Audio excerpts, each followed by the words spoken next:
despontou bastante no time titular, muito jovem, oscilou, e agora é o terceiro jogo consecutivo que ele não é relacionado.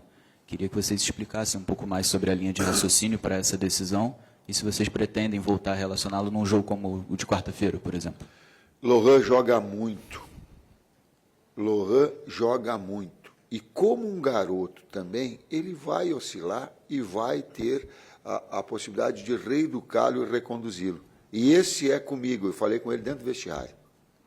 Tu vai conversar comigo amanhã para conduzir essa situação. Porque ela é de evolução, ele é de jogar na base, tal qual o Matheus Gonçalves jogou. E essa formação desses jogadores mais jovens, a gente tem essa experiência. O Kleber é muito próprio de trabalhar com garotos jovens, de ter esse feeling, esse approach. O César não, o César é o mais cascudo daí.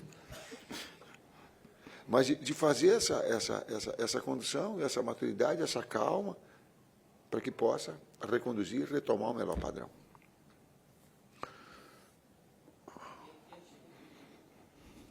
Profesor, boa noite. Quería hacer una consulta extracampo. Esta semana conocimos una situación familiar un poco delicada de Eric Pulgar. Y le quería preguntar por cómo lo han abordado como comisión técnica essa situação. Eu tomei ciência, porém não profundamente, nós, né, tomamos ciência não profundamente.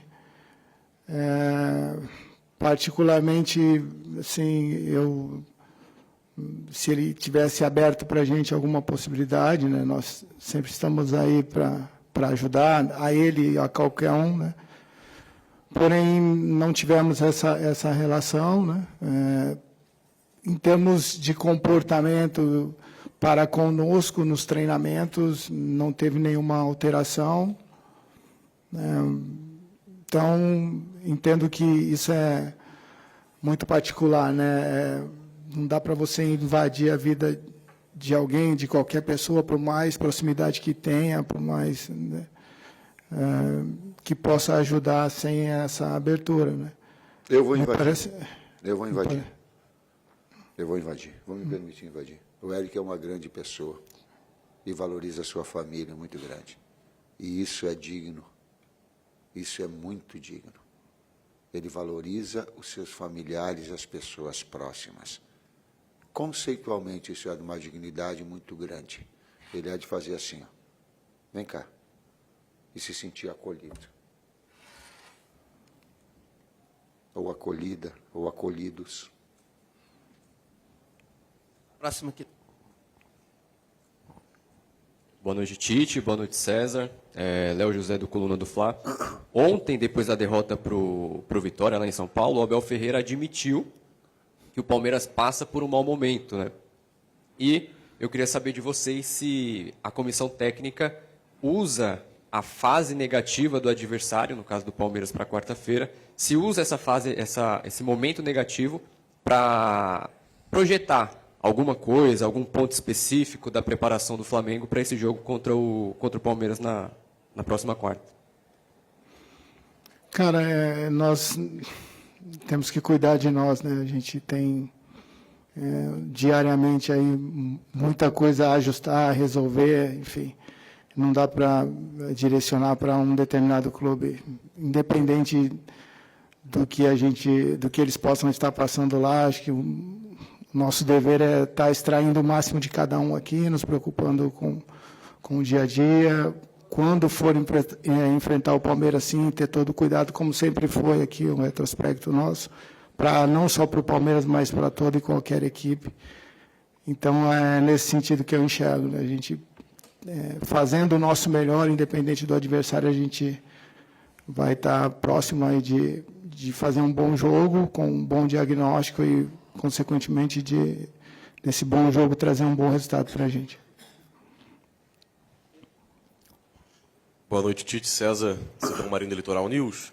Professor, eu lembro que lá em Manaus, depois do jogo contra o Amazonas, eu te perguntei sobre o gol, né? O Matheus Cunha era o titular.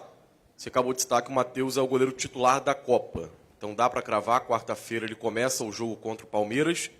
E se for isso, qual a importância de ter um goleiro que sofreu apenas um gol na temporada como goleiro do Flamengo, e hoje o Flamengo novamente não sofreu gols, né? Eram 7 jogos, 10 gols ao todo, sofreu gols em todos esses compromissos. Qual a importância e como você conversou com o Matheus Cunha, porque no ano passado ele falha na Copa do Brasil e aí gera a mudança do Sampaoli na ocasião de tirar o Matheus Cunha e colocar o Rossi para o jogo da volta contra o São Paulo na final. Obrigado. Recordes passados e são situações. Quantas vezes vocês aconteceram de errar nas atividades profissionais de vocês e reconduzir já no outro dia e tal, porque esse é um processo todo de maturidade e de evolução. Isso é perfeitamente natural. Nós estamos falando do Lohan em relação a isso. E eu e todos nós. É um processo de vida constantemente evolutivo. A outra parte é de tomar gol. Não é o goleiro que toma gol, é uma equipe que sofre gols. Não é uma equipe, não é um centroavante que faz gol goleador, é uma equipe que constrói. A gente tem que ter essa percepção. Se não tiver essa percepção, a gente fica individualizando. E futebol definitivamente não é um esporte individual. Aliás, até esportes individuais, eles têm toda um aparato de fisioterapeuta, de fisiologia, de psicólogo, olhem as Olimpíadas e a gente tem a condição de ver. Então, é multifatorial.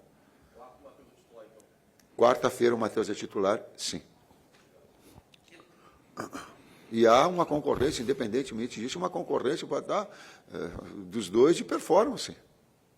Ela é de qualidade, ela não é definir tu é esse, tu é aquele, tu é na Copa do Brasil, tu é os outros. É oportunidade.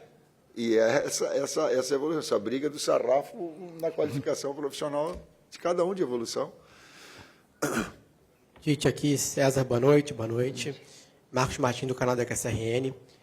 Eu queria te perguntar, Tite, a respeito de alguns avanços ali no nosso lado esquerdo que o Atlético Goianiense realizou. Você citou a abertura do segundo tempo, né, que ocorreu um avanço ali, a defesa do Matheus Cunha no cabeceio, mas na reta final ali do primeiro tempo também ocorreram 2 avanços ali em sequência do Atlético Goianiense. E aproveitar a pergunta em relação ao setor do lado esquerdo, se o Cebolinha ele retornou bem fisicamente, no aspecto físico ali, porque em alguns momentos da partida aparenta oscilar um pouco nessa questão. Queria te perguntar a respeito dessas 2 questões. Taticamente, os avanços do adversário do lado esquerdo, e o Cebolinha individualmente. Vou falar o que nós estávamos conversando dentro do vestiário, e eu falei para o Bruno e para a comissão técnica que estava toda ali, eu digo, ó, o último campeonato brasileiro que eu disputei como técnico foi 2016. Depois acompanhei, é lógico, jogos, vindo, televisão, só que aí tu vivenciando ele, tu sentindo ele no enfrentamento, é outra coisa. Por que eu estou falando isso? Até 2016,